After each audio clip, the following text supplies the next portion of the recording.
Ito lang naman yung sarap, sustansyang chicken tinola na para sa mga pamangkin natin na hindi mahilig sa gulay. At ang gagamitin nating pangsabaw dito is yung hugas bigas. Nagbibigay ito ng onting thickness or lapot sa mga sinasabawan natin. Naalala ko nung bata ako ay hindi talaga ako mahilig sa mga gulay. Pero isa ng chicken tinola sa naging way para kumain ako ng gulay. Ang gagamitin nating part ng manok dito is yung mabubuto. Unahin muna natin i-pan fry ang manok hanggang sa maging brown siya ng onte. Ginagawa natin to para mag-build up ng flavor at isusunod natin yung mga aromatics katulad ng luya, sibuyas na pula, at 5 cloves of garlic. Isutay lang natin to hanggang sa lumabas yung aroma. So pwede na natin ilagay yung hugas bigas. Pakuluin hanggang sa tuluyang maluto.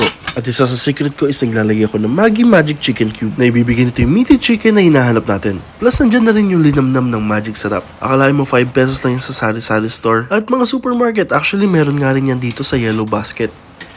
Kayo ba, papaya or sayote sa tinola? Kasi para sa akin kung ano yung available, yun na yung ginagamit ko. Kaya ngayong nutrition